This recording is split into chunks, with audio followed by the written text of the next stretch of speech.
About 2,500 years ago, a man was born to a once aristocratic family in a small state called Lu in East China. During his lifetime, the man endeavoured to work towards a goal, the realisation of which he knows to be hopeless, carrying forward the old tradition in a chaotic environment and opening up a new horizon in a dark age. By the time he died at the age of 73, his teachings had spread throughout the state and beyond. His disciples and students compared him to the sun and moon, while his rivals considered him a man who does not work with his arms and legs and who does not know how to distinguish between different kinds of grain. But there was one thing that neither side knew, that Chinese culture, and to some extent East Asian culture, would be forever linked with his name, and that the tradition he loved and transmitted would rank with the greatest in the world. This tradition is known in the West as Confucianism.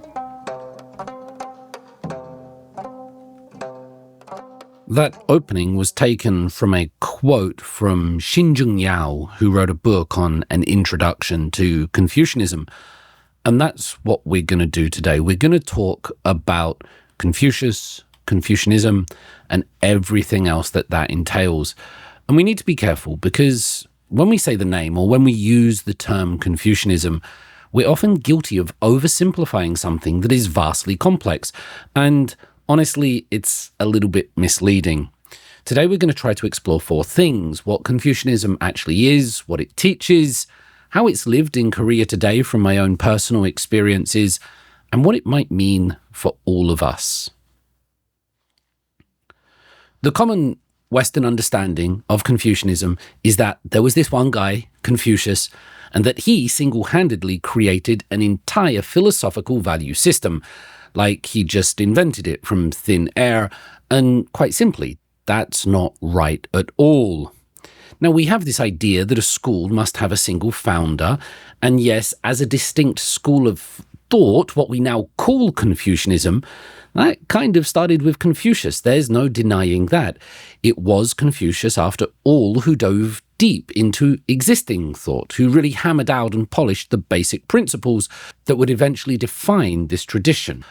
But, and this is the crucial part, we're going a little bit too far here. We're kind of stepping into fiction if we suggest that Confucius created this entire value system alone. We're also wrong if we believe that it was sustained simply by faith in him, as if he were some divine figure. So in that very precise sense, the word Confucianism itself is a fundamental misnomer. It's actually a Western label, and it's one that obscures the truth. Now, we can't really be blamed too much for having this misconception, because for many of us, if we study at graduate school or if we open up a textbook, Confucianism is often found in those collections next to Buddhism, Hinduism, Christianity. It's often seen as a world religion, and it's very often presented, taught, and studied as such. But in China and in Korea and elsewhere, it's not a religion, it's a world view, it's a social ethic, it's a political ideology, it's a scholarly tradition. And if you look to China and other East Asian countries where this thought is a lived reality, actually they don't call it Confucianism. That's not a term that they use. The Chinese term, how people all around China, they would not call it Confucianism, they would call it Rujia. Now that literally means the school of the scholars, the school of the literati. It's not the school of Confucius. His name is not in this thing called Confucianism. And in Korean, the term is Yugyo. And again, here you've got something like family of scholars. So here in East Asia, it's referred to as the tradition of the literati, the school of the people who study. The idea that this is the school of Confucius, that this is about one man, that's really a Western invention. If you look at the East Asian demarcation of this, it tells you something perhaps a little bit profound about the tradition. It's not about one man. It's about a lineage of learning that stretches back thousands of years. And so to think of Confucianism as having an individual originator like Jesus or Buddha, that quite simply doesn't make sense, and the name distracts us from that. Now, although Confucius didn't create Confucianism, he was a master of it. He played a key role, certainly a pivotal role, in developing a rich tradition, and it's one tradition that had its origins long before he was even born. Confucius was searching for Tor. He was searching for the way, the path. Again, this is in contrast to Western ideas, where perhaps they're looking for truth. They're looking for what is real.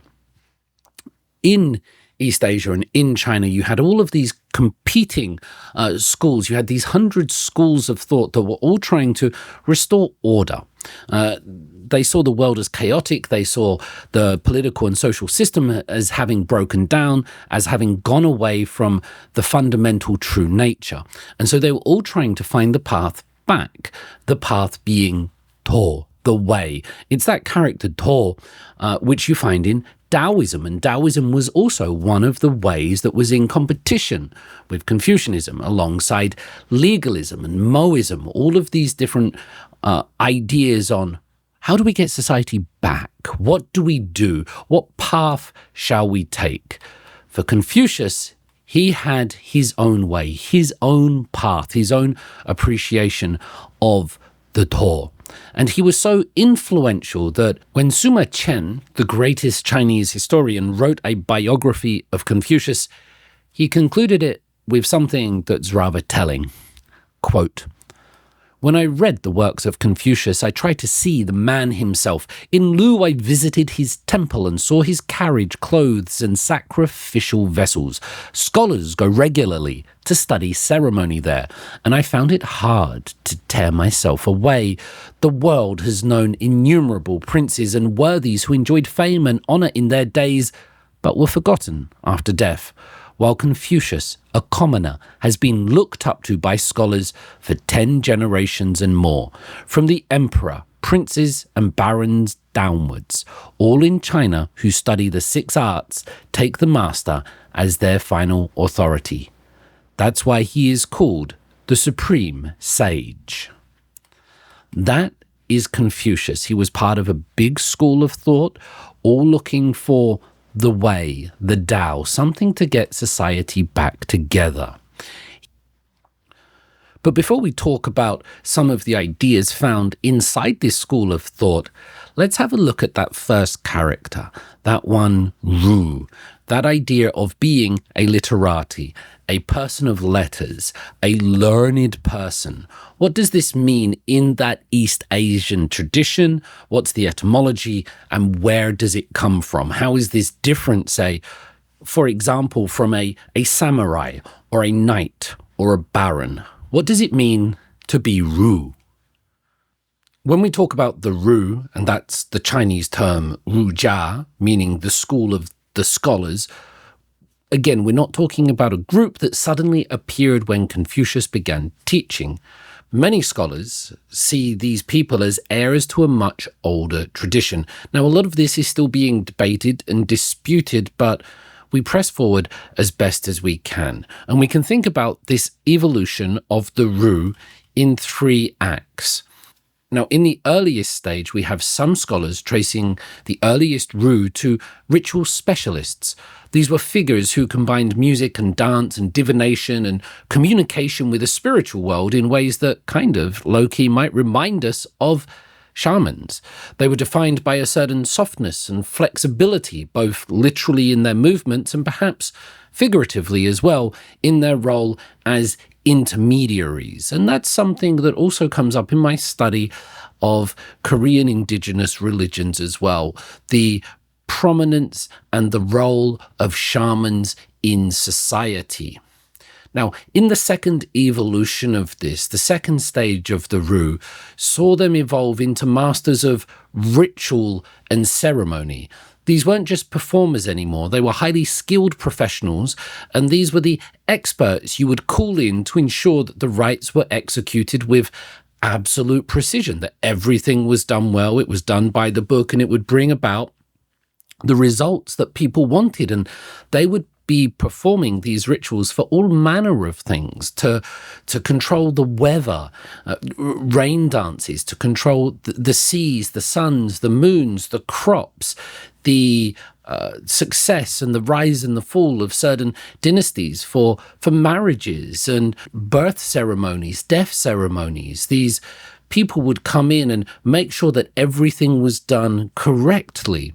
And when you hit finally the third stage of this evolution, the Ru, these ritual masters essentially become the educators of the ancient world. And to properly manage those rituals, you couldn't just dance anymore. It was much more complex than that. By that point, you had to master a whole curriculum of history, poetry, music, astronomy, archery, even mathematics, because all of those were tied to the ritual order of the universe. And so as their expertise expanded, the Ru increasingly became educators. They were preserving and transmitting the cultural knowledge that future officials needed to master. So in one reading, certainly by some scholars, you find that Confucius is in a lineage that began long before him and was initially involved with people like shamans. As it progressed, there was this one idea that Confucius was absolutely obsessed with, and that was becoming a junzi. And the English translation of this is normally something akin to a gentleman. But this is not about social class, it's more about character. A junzi is a person of virtue, a person of integrity, a person who knows how to speak, how to act, how to treat others. Not because they're following the rules, and that's where you would find the legalist approach. But with Confucianism, it's because these junzi, these gentlemen, have cultivated the right character. To acting the right way is part of their nature. And I guess one of the most beautiful things about this is that Confucius believed that this was within reach, not just for the elite, but for everybody. Everyone could adopt the correct, virtuous behavior. And so it's a school of scholars. It's a school, but not just about learning in a very specific sense. And it comes from this lineage that's gained an increasing social position in Chinese society. So when Confucius enters, he's not inventing a tradition from scratch, and he actually repeatedly says that he's more of a transmitter. And so he's inheriting, reshaping, he's reimagining this ancient lineage whose roots stretch back long before his own lifetime, and they obviously, as we talk about him today, they continue well into the future as well. That gives you an idea about this school that we're talking about, breaking us away from this idea of thinking of Confucianism as the teachings of just Confucius. We know it's more than that, but I think it's time for us to dig a little bit deeper into these teachings and what actually he's saying and how do we become this junzi. The first line of the Confucian Analects is it not a great pleasure to study and practice what you have learned? Education is so important in this idea of Confucianism, and so is the idea of learning, and more importantly, then practicing what has been learned. It's about bringing these things into action. But we need to be careful with that word learning, because if, perhaps like me originally, you think it just means hitting the books or passing an exam, then again, probably you're going to be a little bit misled. In the Confucian sense, learning is deeply transformative. It's not just an academic pursuit, it's the study of the way of heaven. We'll come back to that word heaven, hopefully, the Tian. As you find in Tiananmen Square or something like that. But it's the study of the way of heaven, the way that things should be done, both within your own heart and in the external world. You're trying to work out what you are meant to do. And the entire purpose of this learning is to promote virtuous action and to cultivate a genuine moral character. Confucius himself said, "A person of virtue studies the way in order to love people." So this learning is not just cognition, it's not just academic, it's not just rote memorization of the classics. It's about learning in order that your behavior might become in accordance with the laws of nature, the laws of heaven. It's about humans. It's about sort of destiny. Mencius, Mengzi, the second major sage in this tradition after Confucius, he was the Plato to Confucius's Socrates, for example. He famously described the entire process of learning as going after the lost heart. It's not about acquiring new things. It's about recovering what we've misplaced within ourselves. Now, there's kind of three characteristics that define this specific kind of learning and might help you open up to it a little bit. First, the members of this rule, this school, what we know as Confucianism, they were called civilized intellectuals. This shows that in this tradition, the virtuous way of life is always given preference over pure intellect. It's about having that refined behavior. Everything should be in accordance from your appearance, from the way that you address people, the way that you sit, the way that you receive things. And this is the kind of the etiquette, the formalities, the rituals, and doing things right. Alongside this, you have a lifelong commitment to expanding upon and interpreting the classics. Kind of like Buddhism in this sense, the true value of Confucianism isn't in a finished product. It's this continuing living process of transmitting and furthering this ancient tradition, looking back to before disorder came in and trying to revive that, try to bring it back to life. And then you're not just meant to keep this to yourself. You have to, as part of this school, carry out these principles politically and ethically, both as a collective and as individuals, because the ultimate goal of Confucianism and the ultimate goal of Confucian learning is to transform the world in the world. It's about making the world a better place. And so morality is deeply ingrained in this. When we address the moral dimension of Confucianism, we understand that it's not some strange alien moral code, but it actually shares a lot of common ground with other ethical systems from around the world. Confucian ethics, however, they demand that we don't just look at one side of the coin. You can't just have focus on the outcome of an action, and you can't just focus on the internal intent. You are required to evaluate both, so it's a synthesis, in a sense, that bridges the gap between what philosophers might call deontology, your duty, the rules, the ritual, and consequentialism, which is looking at the actual results of what you do. Now, Confucius was adamant about this balance, and he would tell his students that while it's absolutely essential to respect and observe ancient rituals, if you were to perform them without the right heart, it would be little more than an empty gesture. He famously asked, "For if a person lacks humanness within, then what is the value of performing rituals? For if a person lacks humanness within, what is the use of performing music?" And if you think about that, you realize how the sincere heart is very important in Confucianism. He had this holistic view of human nature. And if you observe someone long enough, if you look at not just what they do, but why they do it and what they genuinely enjoy, they can't hide their true character from you. It's all out in the open. So for the Confucian, moral living isn't about hiding behind rules. It's about aligning your inner self so completely with your outer actions that you simply cannot be anything other than what you are. Perhaps one of the most famous demonstrations of this learning then becoming practice, changing the world through your own inner transformation appears in the Analects. In Chinese, the Lunyu, or here in Korean, the Nono. The discussed words, the selected sayings. It's a collection of some of Confucius's most famous ideas.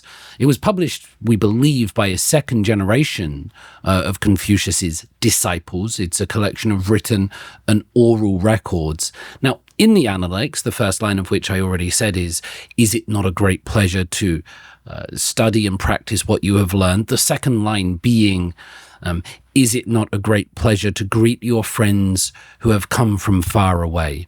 And I just love that, the idea that this book tells you essentially to study hard, practice, and be nice to foreigners, or be nice to people that come from afar.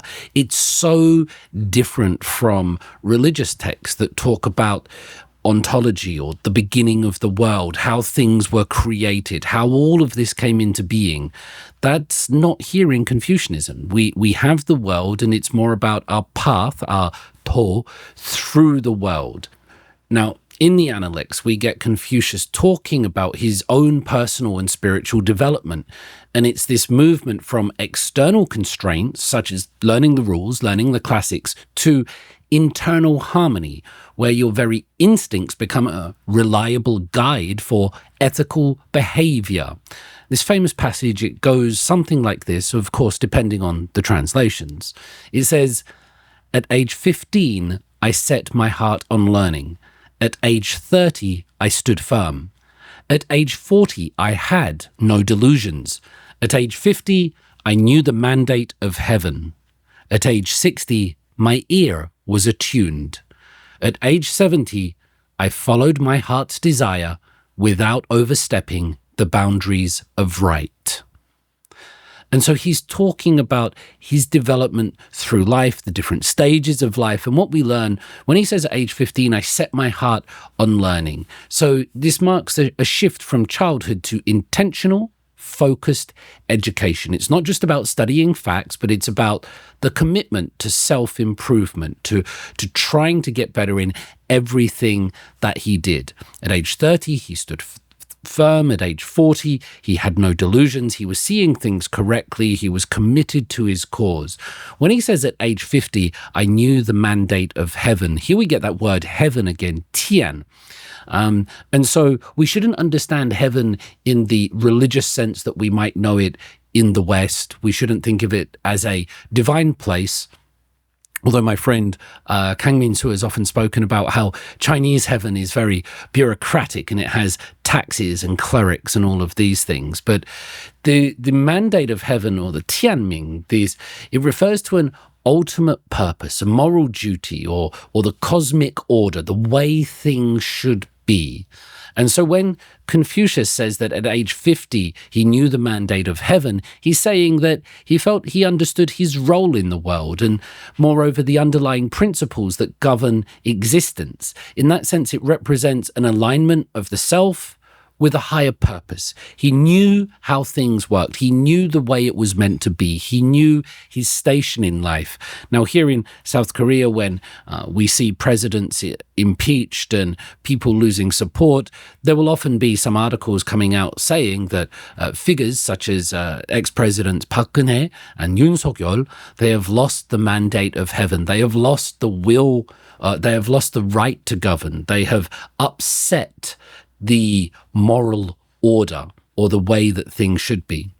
When he says at age 60, my ear was attuned, he's got this idea that he no longer felt resistance when hearing criticism or disagreeable truths. His character had become so balanced that he could process all the information, even contrary perspectives, without feeling anger, defensiveness, or any internal conflict. And then finally, arriving at age 70, when he says, I followed my heart's desire without overstepping the boundaries of right.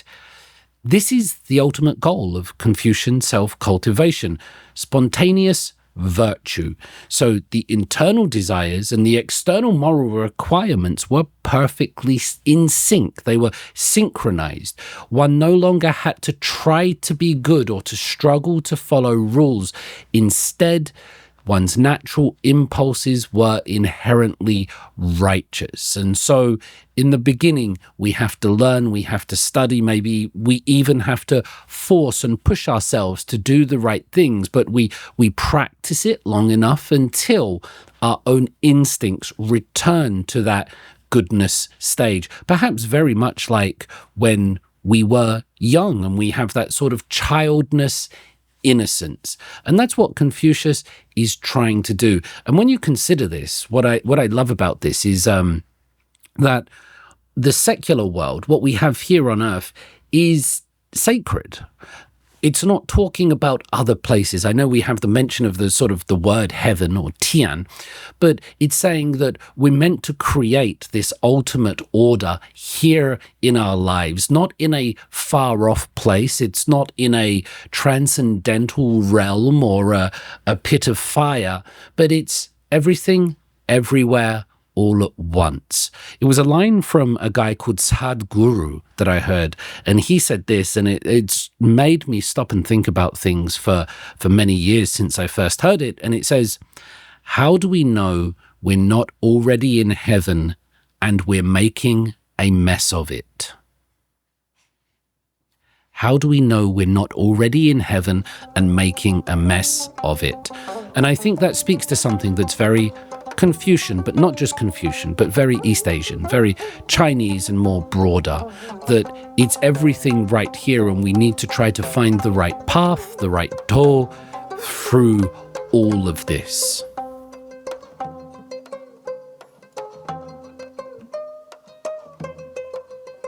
Confucius himself, when we read the Analects, he was a very self-deprecating, humble person. And he made it clear that what made him different from other people was not a spiritual awakening or a precocious talent.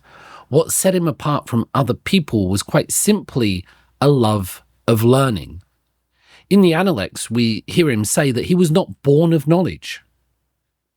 Moreover, he did not belong to the class of men who could innovate without possessing knowledge.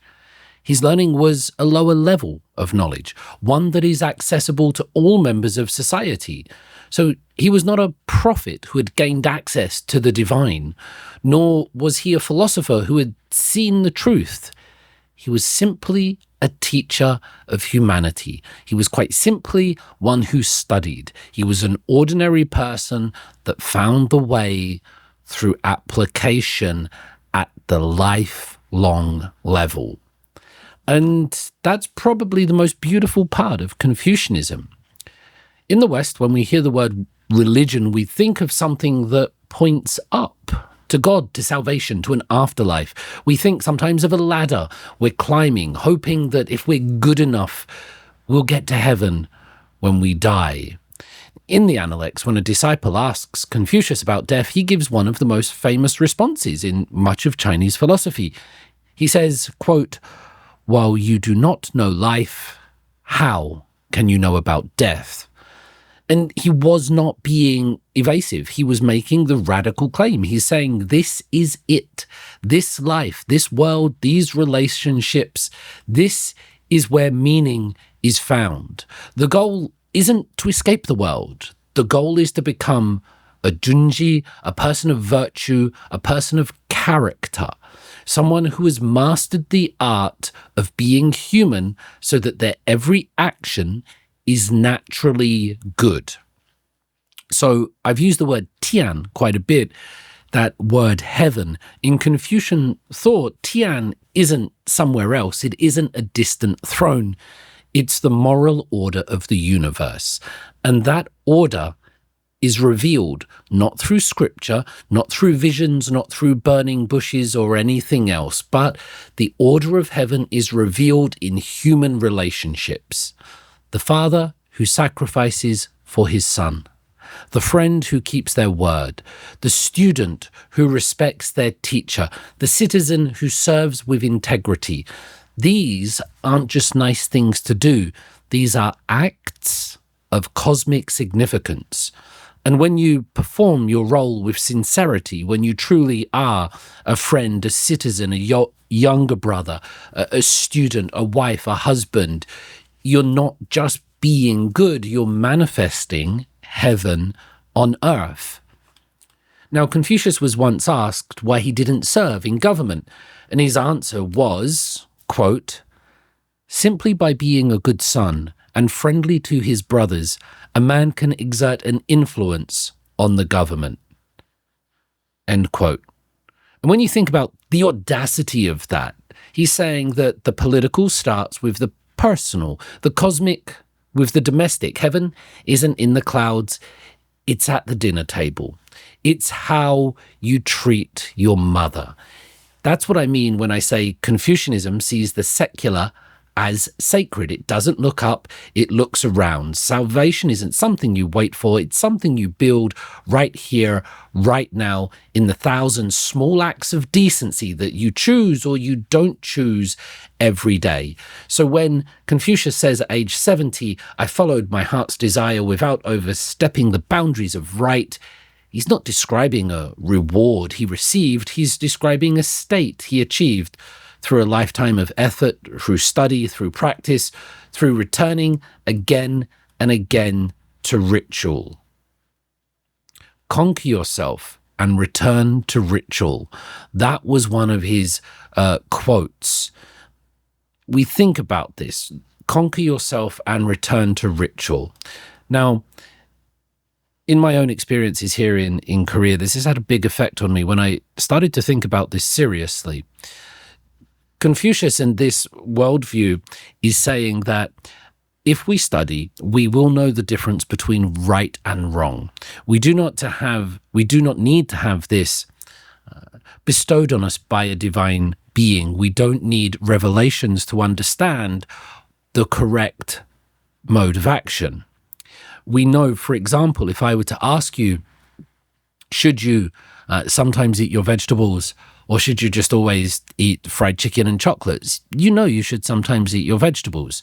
If I were to ask you, should you sometimes phone your mother, contact her and ask how she's doing and see if she needs anything? Or should you just sit around on your phone and be taken in by your own life? You know without hesitation that you should contact your family, your loved ones sometimes and see how they're doing.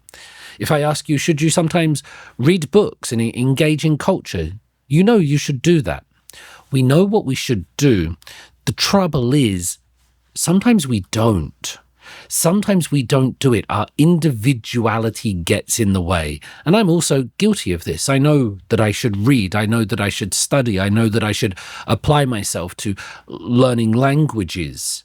I know I should do that, but sometimes instead of doing what I should do, I do what I want to do. I do what David wants to do, the individual wants to do, rather than what my role or my ritual as a professor, as a father, as an older brother, as a younger brother, all of these things. I should be playing out those rituals. I should, as he says, conquer myself and return to ritual. Now, if I ask you this question as I draw this to a close, you know what you should do and what you want to do. And you know that perhaps most of the time you do what you should do, but every once in a while you do what you want to do. And even though you know you shouldn't do it, you still do it. Imagine since the age of 10, I'm not sure how old you are now, but imagine since the age of 10, you always did what you should do. At every occasion, at every opportunity, you did what you should have done.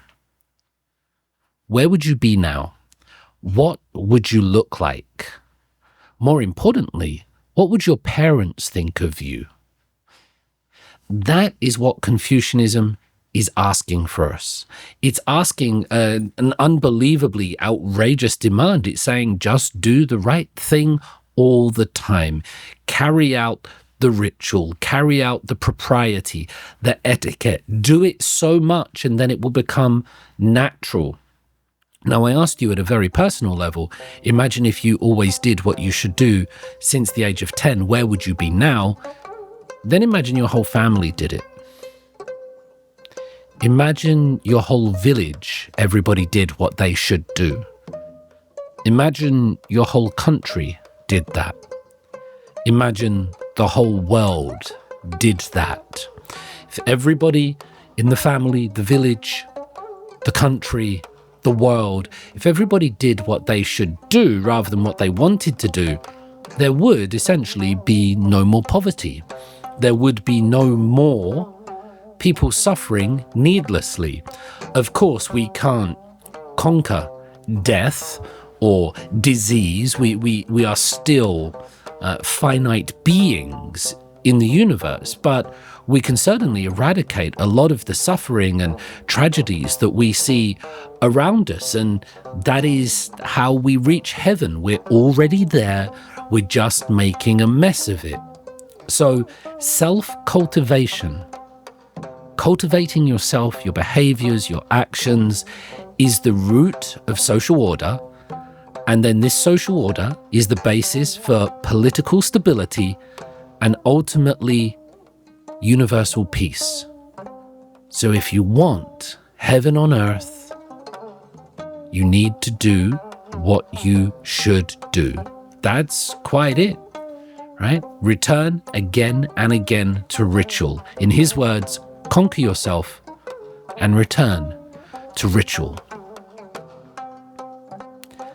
And that's Confucianism. There's probably quite a lot that I've left out. Admittedly, there's Neo-Confucianism and many figures and a deeper study that we can do. But I just thought for the first one, it would be interesting to present a digestible amount of content. And I'm not sure how this will be received, but I would love to hear your thoughts, your reflections on any of this, if it makes sense to you, if it is a little bit unclear, where you have questions or comments, do please get in touch and let's make the conversation be bigger, because that's what I like. I hope this is not the final word, and it's not intended to be. It's simply meant to be the start of a conversation, and I'm very grateful to the people that get in touch with me and give me these ideas or these inspirations and say the things that they're looking to study. I will end this with a quote from the scholar William de Barry, who wrote in Sources of Chinese Tradition in 1960 this, quote, "If we were to characterize in one word the Chinese way of life for the last 2,000 years, the word would be Confucian. No other individual in Chinese history has so deeply influenced the life and thought of his people as a transmitter, teacher, and creative interpreter of the ancient culture and literature, and as a molder of the Chinese mind and character." End quote. This is David. This is Korea Deconstructed. Thank you for being here with me. Until next time.